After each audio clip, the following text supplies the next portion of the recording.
नमस्कार, मैं प्राप्ति बैनर्जी अर्थ सत्य के इस एपिसोड में आपका स्वागत करती हूँ। आज के एपिसोड की शुरुआत हम सुदामा पांडे धूमिल जी की कालजयी पंक्तियों से करेंगे। सत्ता का खेल संदूक की तली से शुरू होता है, सत्ता का खेल बंदूक की नली से शुरू होता है। और ऐसा मेरा मानना है कि आजकल संदूक ही बंदूक को भी चलाती है। हाल फिलहाल में सुप्रीम कोर्ट ने एक आदेश जारी किया है जो कि इलेक्टोरल बॉन्ड से संबंधित है। सुप्रीम कोर्ट ने ये आदेश दिया है कि अभी तक जिन भी कॉरपोरेट्स ने जितना भी पैसा जिस जिस राजनीतिक पार्टी को फंड में दिया है इलेक्टोरल बॉन्ड्स के थ्रू, वह सब उसकी जानकारी 13 मार्च तक जनता के सामने आ जानी चाहिए। तो हमारे सामने इलेक्शन तक ये सारी जानकारियां आ जाएंगी। इस आदेश के जारी होते ही किसी न किसी कागजी कार्रवाई को दिखाकर कांग्रेस पार्टी के अकाउंट्स जो हैं वो फ्रीज कर दिए गए हैं, सीज कर दिए गए हैं और उन पर एक भारी पेनल्टी भी लागू कर दी गई। तो राजनीतिक समीकरण भी चेंज हो रहे हैं। हालांकि अर्थसत्य में हम आर्थिक विषयों से संबंधित बातें करते हैं, पर मुझे ऐसा लगता है कि पैसा राजनीति को चलाता है और राजनीति पैसे से चलती है। तो इस एपिसोड में हम बातें करेंगे जो कि थोड़ी आर्थिक और थोड़ी राजनीतिक भी होंगी और चर्चा होगी संदूक और सत्ता के इस संपर्क के बारे में। हमारे साथ राजीव रंजन सिंह जी मौजूद हैं जो कि आर्थिक मामलों के वरिष्ठ पत्रकार तो हैं ही, उसके साथ राजनीति की भी बहुत गहरी जानकारी रखते हैं और पैसे और सत्ता का क्या संबंध होता है उसका भी बहुत अच्छा विश्लेषण करते हैं।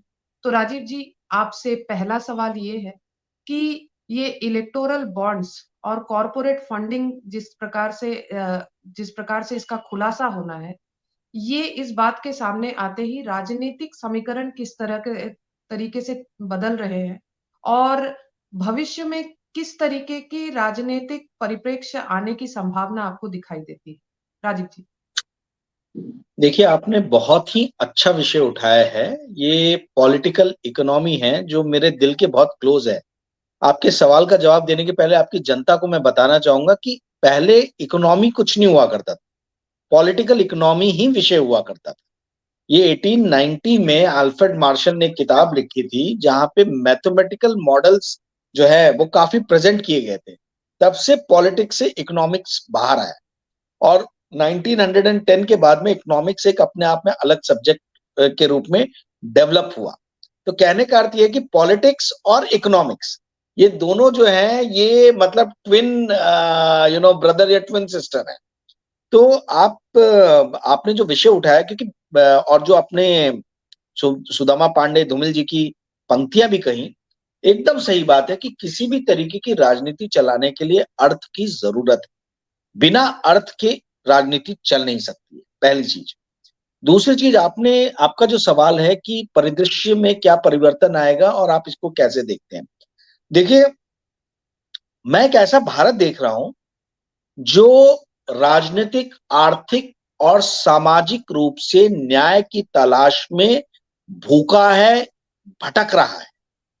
मैं एक ऐसा भारत देख रहा हूं जहां पर जिनके हाथ में सत्ता की चाबी दी गई थी, उन्होंने सत्ता को देश के विकास में ना लगाते हुए अपने राजनीतिक पार्टी के किस तरीके से प्रचार प्रसार किया जाए उसमें पूरी तरीके से केंद्रित किया है अपने ध्यान को।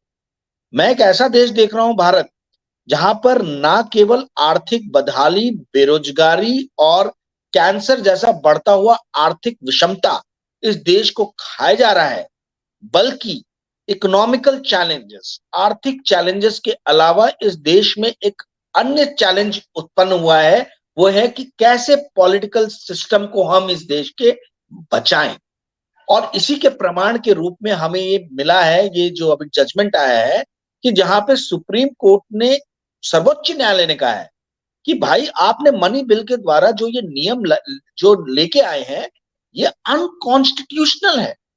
अब मेरा सब देखिए, मुझे ये जानना है कि क्या पैसे जो रेस किए गए थे, चूंकि अब ये अनकॉन्स्टिट्यूशनल है, तो जो पैसे पॉलिटिकल पार्टीज को आए थे ये बॉन्ड्स के द्वारा, अनकॉन्स्टिट्यूशनल होने के कारण क्या ये पैसे वापस लेके सरकारी खजाने में डाले जाएंगे?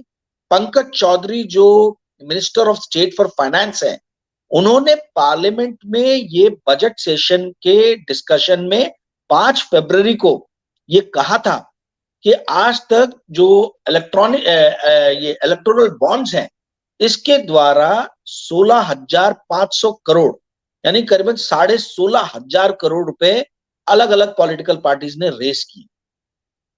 जाहिर सी बात है कि इसमें सबसे ज्यादा शेयर जो है वो भारतीय जनता पार्टी को गया होगा। हालांकि लोगों को अभी भी एग्जैक्ट फिगर मालूम नहीं है। वो एडीआर ने जो भी कोर्ट में केस दायर किया उसके हिसाब से कोई 5,200 बोल रहा है, कुछ साढ़े कोई लोग 5,400 करोड़ बोल रहे हैं। किंतु जब ये 13 मार्च को जब इलेक्शन कमीशन की वेबसाइट पे ये डाटा रिवील होगा, तब जाके पता चलेगा कि ये कितना व्यापक था। क्योंकि पंकज चौधरी जी के हिसाब से, जो इस देश के राज्य वित्त मंत्री हैं, उनके हिसाब से 16,500 करोड़ इलेक्टोरल बॉन्ड के द्वारा जो है 2018 के बाद से इस देश में रेस किया गया है। तो देखिए, समझने वाली बात यह है कि इस देश में एक ऐसा चलन, एक ऐसा माहौल बन गया है कि यदि आप सत्ताधारी पार्टी के विचारों से, यदि आपके विचार मेल नहीं खाते, तो they are trying to discipline you, they are trying to discipline you, ये वो बोलते हैं, ठीक है। बट वो डिसिप्लिन क्या है? या तो हमारी तरफ आ जाओ या भुगतने के लिए आप तैयार। क्या ऐसे लोकतंत्र चलता है? क्या ऐसे गणतंत्र चलता है? जिस देश में आर्थिक बदहाली कैंसर के रूप में फैल गई है और जहां पर हर तीसरा नवयुवक बेरोजगार है, उस देश में हम बेरोजगारी और को छोड़ के और रोजगार सृजन कैसे करें, इसको छोड़ के हम इलेक्टोरल बॉन्ड के इश्यू पे डिस्कशन कर रहे हैं। यही अपने आप में बताता है कि ये देश जो है ये किस दिशा में चल पड़ा है। और देखिए, समझने वाली बात यह है कि जिस भी गणतंत्र में सिटीजन्स को आप इंगेज नहीं करेंगे डायलॉग में, कन्वर्सेशन में, वो डेमोक्रेसी कभी भी हेल्दी नहीं हो सकती है। सुप्रीम कोर्ट ने जजमेंट में एक बहुत इंपॉर्टेंट बात कही है प्राप्ति। वो ये कही है कि चुनाव जो है वही लोकतंत्र नहीं है। लोकतंत्र एक बड़ा सेट है, चुनाव उसका एक जस्ट छोटा सा हिस्सा है। लोकतंत्र का अर्थ है कि आप लोगों को डायलॉग में इंगेज कीजिए। आज हम देख रहे हैं कि देखिए, कहां पंजाब से, हरियाणा से किसान उठ के दिल्ली आना चाह रहे हैं, वो डायलॉग में इंगेज होना चाह रहे हैं, वो आपसे बातचीत करना चाह रहे हैं, पर आप उनको अपने से दूर भेज रहे हो, आप कीले लगा रहे हो, आप दीवार खड़ी कर रहे हो। तो किस तरीके के लोकतंत्र का उदाहरण आप प्रस्तुत कर रहे हैं? यहाँ एंगेजमेंट का है, यहाँ तो पूरा का पूरा फोकस सिर्फ चुनाव जीतना है और चुनाव जीतने के बाद में अपने हिसाब से कानून बनाना है। क्या आपको पता है कि इस देश के अंदर कानून 20 मिनट के डिस्कशन में पास हो जाते हैं, जो मेरे आपके भविष्य को जो डिसाइड करे, ऐसे रूल्स रेगुलेशन 15-20 मिनट के डिस्कशन में पास हो रहे हैं। कई तो विपक्षी पार्टियों को पूरी तरीके से सदन से निकालने के बाद पास किए गए हैं। तो ये किस तरीके का लोकतंत्र हम खड़ा करना चाह रहे हैं? क्या लोकतंत्र मायने चुनाव है? ये जनता जनार्दन को समझने की जरूरत है। और यदि चुनाव है तो फिर सबके लिए लेवल प्लेइंग फील्ड होना जरूरी है। आप एक तरफ कांग्रेस पार्टी के इसको बंद कर रहे हो, उनके अकाउंट को सीज कर रहे हो, ये कैसे लेवल प्लेइंग फील्ड आप क्रिएट कर रहे हो? जी, आप कुछ कहना चाह रही हैं? जी, इसी लेवल प्लेइंग फील्ड पे बात करनी थी कि बीजेपी को इस इलेक्टोरल बॉन्ड से, जो कि इस बहाने से लाया गया था कि ट्रांसपेरेंसी आएगी, पारदर्शिता आएगी और जो चंदा देने वाले जो कॉर्पोरेट्स हैं, उन्हें राजनेता परेशान नहीं कर पाएंगे। इस तरीके की बातें करके ये इलेक्टोरल बॉन्ड लाया गया था। आरबीआई और आरबीआई के कई सारे इसमें ऑब्जेक्शंस थे। कई बार उन्होंने कहा कि ये ठीक नहीं है। उसके बावजूद भी ये इलेक्टोरल बॉन्ड जो आया और ट्रांसपेरेंसी के नाम पे आया। पर हम ये देखते हैं कि इन्होंने इस इलेक्टोरल बॉन्ड ने तो पूरी तरीके से लेवल प्लेइंग फील्ड को खत्म ही कर दिया है। आपको क्या लगता है कि किस-किस तरीके का फ़ायदा बीजेपी को पहुँचा है इस इलेक्टोरल बॉन्ड से? और दूसरे जो वंचित रह गए, उन्हें किस तरीके का नुकसान हुआ है? देखिए, जहां पे चेक एंड बैलेंस की लोकतांत्रिक प्रक्रिया होनी चाहिए, वहां पे क्विड प्रो क्यो की पॉलिसी ने जो है उसको पूरी तरीके से रिप्लेस कर दिया है। ये देश में मैंने ना जाने अनगिनत चर्चाओं में ये कहा है कि ये सरकार जो है ये कॉरपोरेट के हितों के लिए कार्य कर रही है। This is government by the corporate for the corporate. ठीक है, तो आप ये समझिए जहां जनता ही नदारद हो, जो पॉलिसी मेकिंग में जनता ही गायब हो, जनता के जो उद्देश्य है, जनता को जो लाभान्वित किए जा सकते हैं कार्य, उससे आप हट के कॉर्पोरेट्स के हितों को साधने का प्रयास करेंगे तो आप समझ जाइए कि आप डेमोक्रेसी से प्लूटोक्रेसी की तरफ बढ़ रहे हैं। ठीक है, अभी आप जो बोल रहे हैं कि किस तरीके का फायदा मिला है, जाहिर सी बात है स्टेट बैंक ऑफ इंडिया एकमेव बैंक था जो ये इलेक्टोरल बॉन्ड जाहिर कर रिलीज कर रहा था। इलेक्टोरल बॉन्ड की जानकारी एसबीआई चेयरमैन को है। एसबीआई चेयरमैन को अपॉइंट कौन करता है? भारत सरकार करती है, क्योंकि 50% से ज्यादा स्टेक है भारत सरकार का। ठीक है, तो अब आप ये समझिए कि भारत सरकार को तो इजीली इंफॉर्मेशन मिल सकती है। किसी भी स्टेट बैंक ऑफ इंडिया के चेयरमैन की हिम्मत है, हैसियत है कि उससे यदि प्रधानमंत्री या गृह मंत्री या वित्त मंत्री बुला के सवाल पूछे तो वो उन सवालों के जवाब नहीं देंगे? क्या आप ये इस चीज की परिकल्पना भी कर सकती हैं?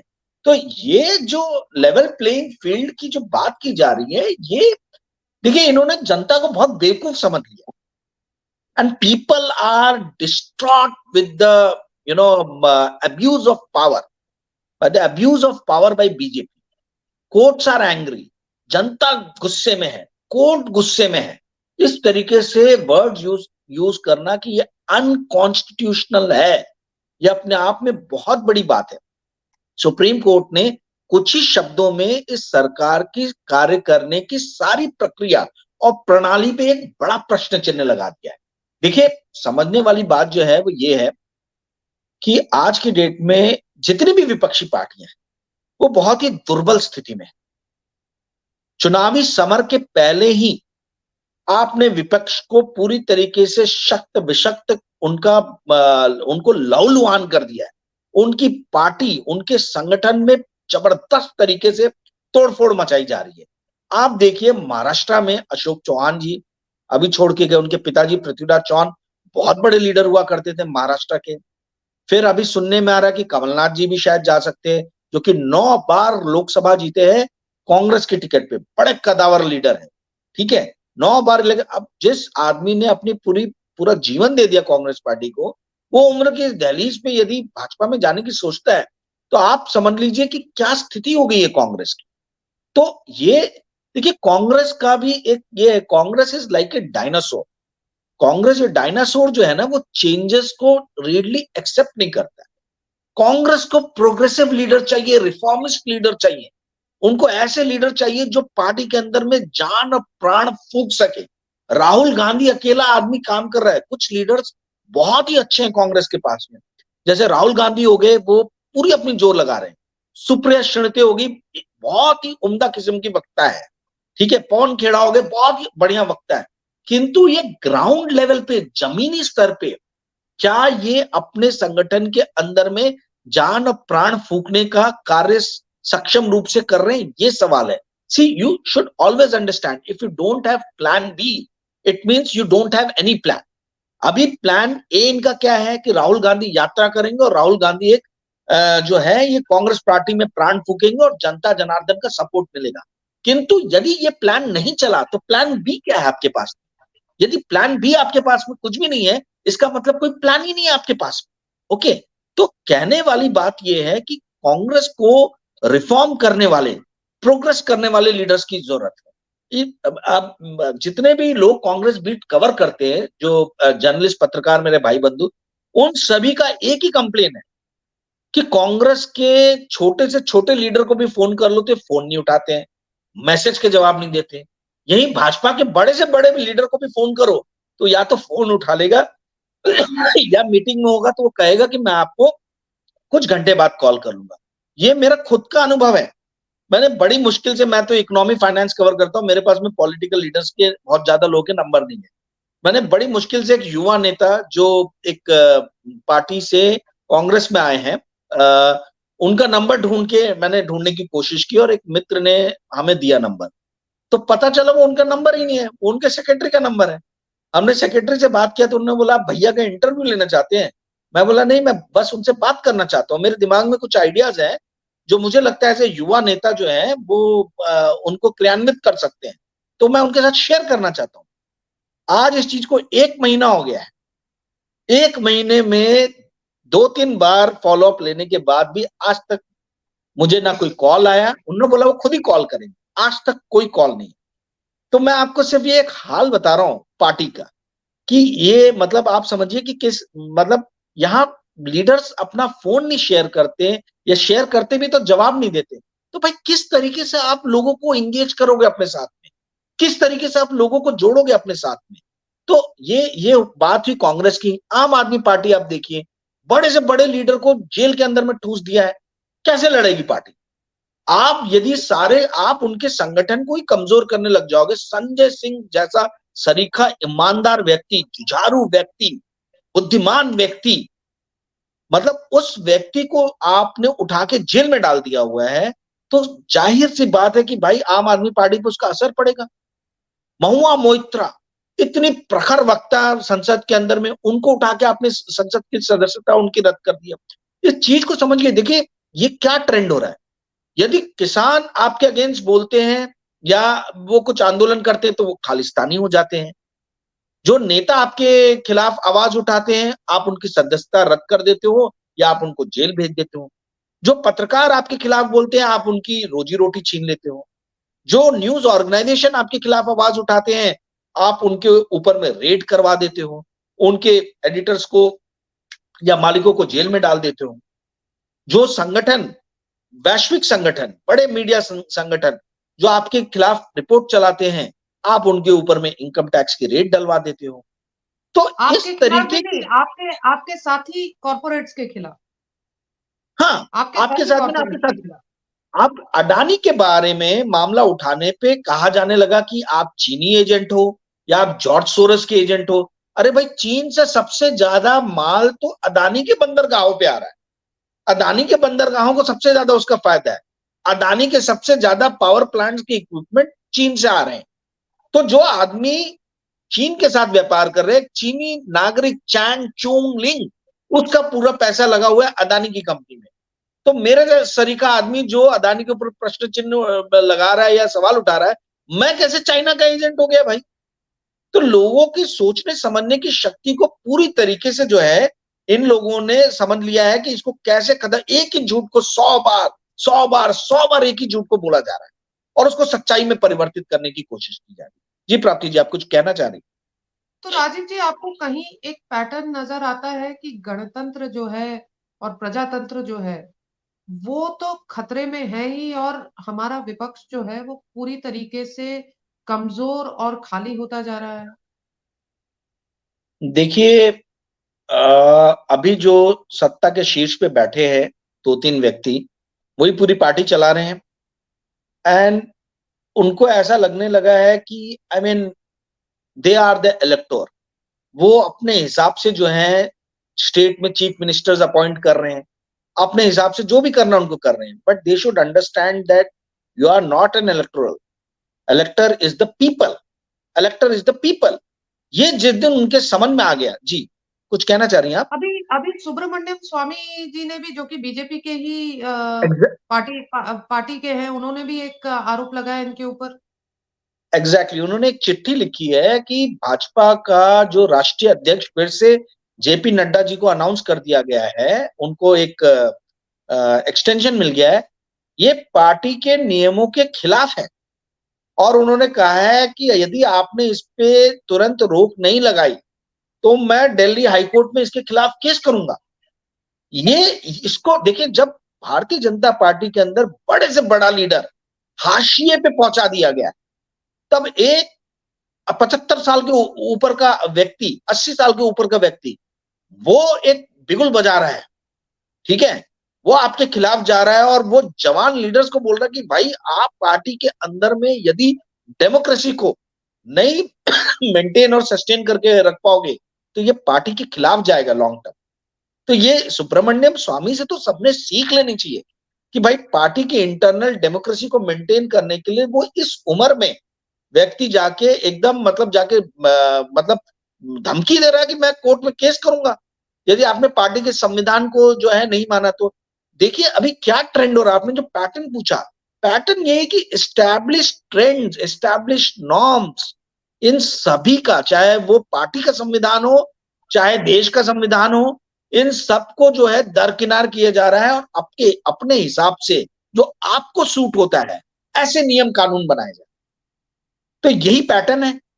अब इस पैटर्न के खिलाफ क्यों नहीं लोग उठ रहे हैं? 140 करोड़ की जनता क्यों नहीं जाग रही? मुझे जो कांग्रेस से सबसे बड़ी शिकायत है वो यही है कि इन्होंने, इनका देखिए स्ट्रेंथ भी राहुल गांधी है और इनकी वीकनेस भी राहुल गांधी है। ये एक व्यक्ति पे डिपेंडेंट पार्टी है। बाकी लीडर, राहुल गांधी यदि न्याय यात्रा निकाल रहे हैं तो बाकी जो कांग्रेस के लीडर वो क्यों नहीं डोर टू डोर कैंपेनिंग कर रहे हैं? वो क्यों नहीं अभी तक बाहर निकले हुए हैं? वो क्यों नहीं जाके अपने अपनी कंस्टिट्यूएंसी में लोगों से मिल रहे हैं? यही कारण है कि मैंने कहा कि ये डायनासोर के रूप में कन्वर्ट हो गई है। इनको जवान, इनको प्रोग्रेसिव, इनको रिफॉर्मिस्ट लीडर्स की जरूरत है और इनके पास में कुछ बहुत अच्छे लीडर्स है भी, किंतु जनता के साथ एंगेजमेंट जो है इनका वैसा व्यापक नहीं हो पा रहा है। जी प्राप्ति जी। शायद कॉरपोरेट फंडिंग या जो चंदा आना चाहिए वो वह भी एक बड़ा रोल प्ले करता है इन सब चीजों में, कि वो जनता बिल्कुल के साथ कनेक्ट नहीं कर पा रहे हैं, क्योंकि भाई पैसे आप कैसे दोगे? आप अपने कार्यकर्ताओं को जब तक उस तरीके से इंसेंटिवाइज नहीं करेंगे, आपके पास उतने पैसे नहीं रहेंगे, तो आप किस तरीके से इस तरीके की मुहिम चला पाएंगे? नहीं, उससे भी बड़ी बात मैं आपको बताता हूं। देखिए ये तो आपने सही बोला ही। जब कांग्रेस की सरकार थी 2004 से 14 के बीच में, उस टाइम में कांग्रेस को जो चुनावी चंदा कॉर्पोरेट से मिला था वो 3,800 3,900 करोड़ के आसपास में था। और उसी वक्त जो भाजपा को चंदा मिला था वो 3200 3300 करोड़ के आसपास में था। यानी ज्यादा डिफरेंस नहीं था, 400 500 600 करोड़ के आसपास का था। वहीं अभी जो एडीआर के नंबर्स बोलते हैं वो ये है कि 1100 करोड़ का चंदा कांग्रेस को मिला है और 6,500 करोड़ का चंदा जो है वो भारतीय जनता पार्टी को मिला, यानी 6 टाइम्स। तो कहां से लेवल प्लेइंग फील्ड है? दूसरी बात, मैंने बार बार बोला, कई कार्यक्रमों में बोला है कि भाई ये सरकार जो है ये कॉर्पोरेट्स के लिए काम कर रही है। सारी मीडिया को कॉर्पोरेट्स ने बाय करके रखा हुआ है। आप कॉर्पोरेट्स के फेवर में चीज चल पॉलिसीज बनाओगे और ये कॉर्पोरेट्स के जो मीडिया तंत्र है वो दिन भर रात भर भोंपू बजाते रहेंगे एक ही व्यक्ति का। एक व्यक्ति क्या 140 करोड़ देश की जनता को चला सकता है? जब जवाहरलाल नेहरू थे तब सवाल उठता था कि जवाहरलाल नेहरू की मृत्यु के बाद तो देश पूरा जो है वो अधोगति के पथ पर चला जाएगा। पर देश गया अधोगति के पथ पे। उसके बाद लाल बहादुर शास्त्री आए, उसके बाद में तमाम तरीके के लीडर्स आए। देश कोई एक व्यक्ति से नहीं चलता है ये। जब और इन्होंने जो शिगुफा छोड़ा है कि भाई नरेंद्र मोदी का ऑप्शन कौन? भाई नरेंद्र मोदी के पहले भी सरकारें थी और नरेंद्र मोदी के बाद भी सरकारें रही।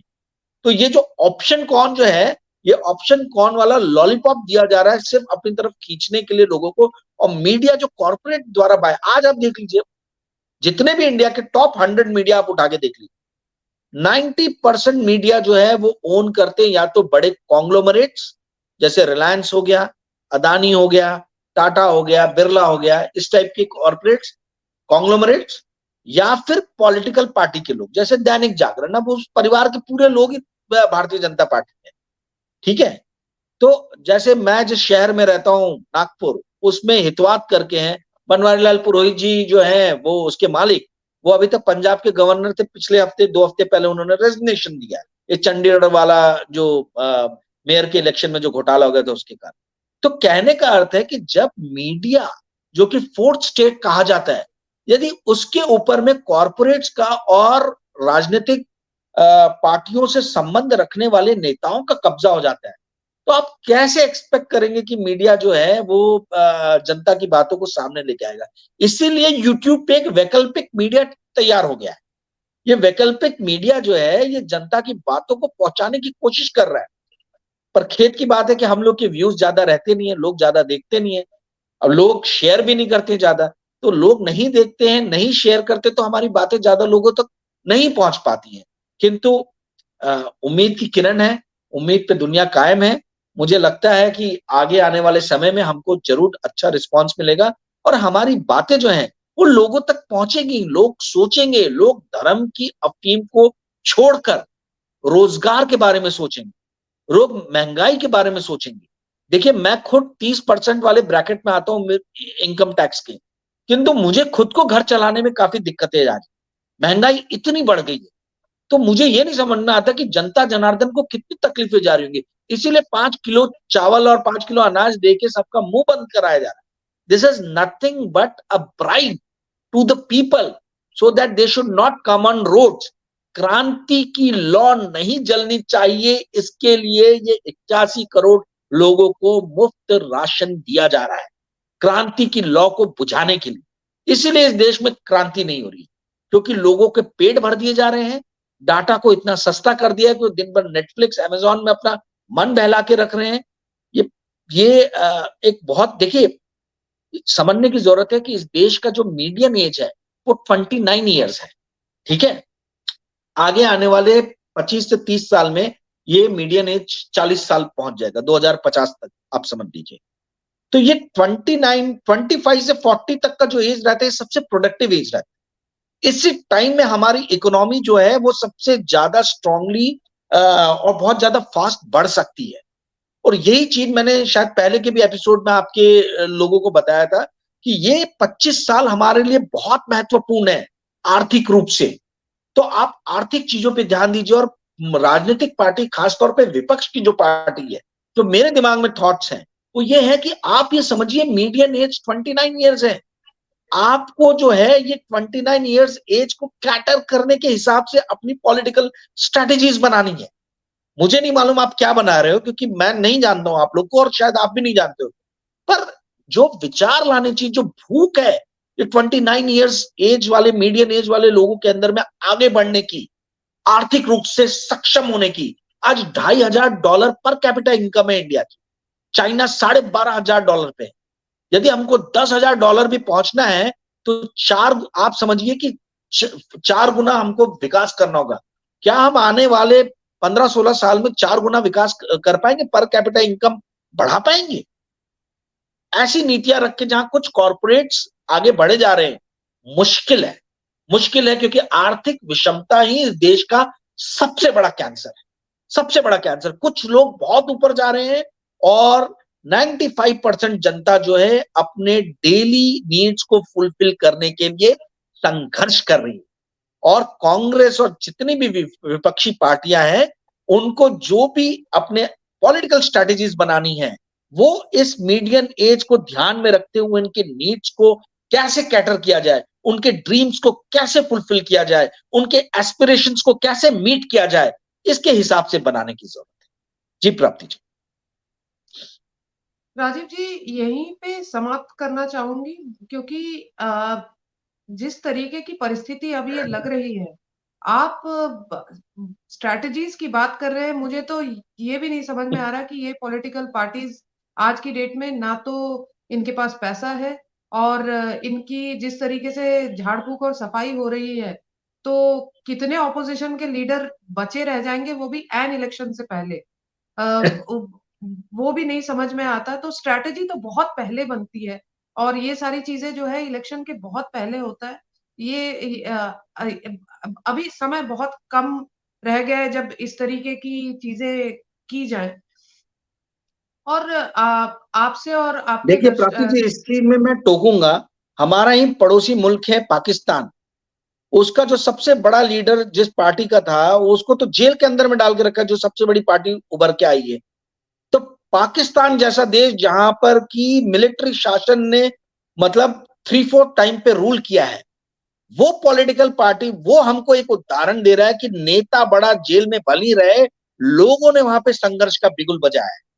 ये जनता का जिस दिन दिमाग फिर गया, उस दिन आप कितना भी कॉरपोरेट ले आइए, कितना भी मीडिया ले आइए, कितना भी पैसा ले आइए, कोई फर्क नहीं पड़ेगा। बस जनता, मैं वही बोल रहा हूं कि विपक्षी पार्टियों को जनता से इंगेज होने की जरूरत है। जो मैंने आपको टेलीफोन का एग्जाम्पल दिया है, एक नेता का, युवा नेता, बहुत अच्छे नेता है, पर आप इंगेज नहीं होगे, आप सिर्फ जाके भाषण दोगे। तो भाषण देने से अर्थ नहीं है ना। कुछ जो लोग आपका भाषण सुन के आपसे बात करना चाहते हैं, चर्चा करना चाहते हैं, आप उनकी उपेक्षा करेंगे, तो लोग कैसे जुड़ेंगे आपके साथ? सॉरी फॉर डिस्टर्बिंग यू जी। जी, इसी को कंटिन्यू करते हुए एक मेरे ख्याल से तो देश जो है 2 भागों में बँट चुका है। एक तबका ऐसा है जिसने अपने मन से राम को निकाल कर मंदिर में तो बैठा लिया है और मन में जो है एक धर्म के लिए इतनी ज़्यादा नफ़रत पाल ली है कि उन्हें और कुछ नहीं दिखता है, बस एक ही पार्टी दिखती है जो उनकी तारनहार है। उनके बारे में मैं कुछ कहना नहीं चाहती। पर जो दूसरा एक तबका है जो वही भारत चाहता है जो जो जो कि हमारे संविधान में लिखा हुआ है, सोशलिस्ट हो, डेमोक्रेटिक हो और सबके फंडामेंटल राइट्स प्रोटेक्टेड हो, सेक्युलर हो। उस तरीके के भारत के लिए एक एक तबका बहुत बुरी तरीके से भूखा है और जो ऑपोज़िशन पार्टी है, शायद इन लोगों तक, मेरे और आपके जैसे लोगों तक ठीक से पहुँच नहीं पा रही है। उसके लिए बहुत बड़ा योगदान इस चीज़ का भी है कि पार्टी के पास शायद फंड नहीं है, उस तरीके के लोग नहीं हैं और पता नहीं उतनी मंशा है भी कि नहीं क्योंकि मनोबल भी गिर चुका है शायद। तो एक ऐसा समय मुझे आता हुआ दिख रहा है जब डेमोक्रेसी बहुत ज़्यादा खतरे में दिख रही है और हमारे ही जैसे लोगों को शायद समझदारी से काम लेना होगा। ये समय वो नहीं है कि हम शायद विपक्ष की गलतियाँ निकालें, क्योंकि अगर हम नए भारत का निर्माण चाहते हैं, तो हमें ही अल्टरनेटिव देखना होगा। वो अल्टरनेटिव चाहे कितना भी कमज़ोर हो, कम से कम प्रो कॉन्स्टिट्यूशन और प्रो सेक्युलरिज़्म, प्रो डेमोक्रेसी तो होगा, ऑटोक्रेसी तो नहीं है। तो इस समय ये समय ऐसा आ गया है कि हमें ऑटोक्रेसी से अपना बचाव करना है, उसके लिए कमज़ोर लोगों का भी साथ देना पड़े तो शायद वो भी सही है। तो मेरा बस इतना ही मानना है कि अ, आप किस तरफ हैं? आप एक कमज़ोर विपक्ष देखेंगे और ये समझेंगे कि इनमें ये कमियाँ हैं और इस वज़ह से हम इनके साथ नहीं जाएँगे और एक सत्ताधारी पक्ष जो बहुत पावरफुल है, बट उसकी ऑटोक्रेसी बनने के चांसेस बहुत ज़्यादा दिख रहे हैं। उनके साथ जाएँगे ये जनता के ऊपर निर्भर करता है। इसी के साथ समाप्त करना चाहूँगी। आप सबका बहुत-बहुत धन्यवाद सुनने के लिए।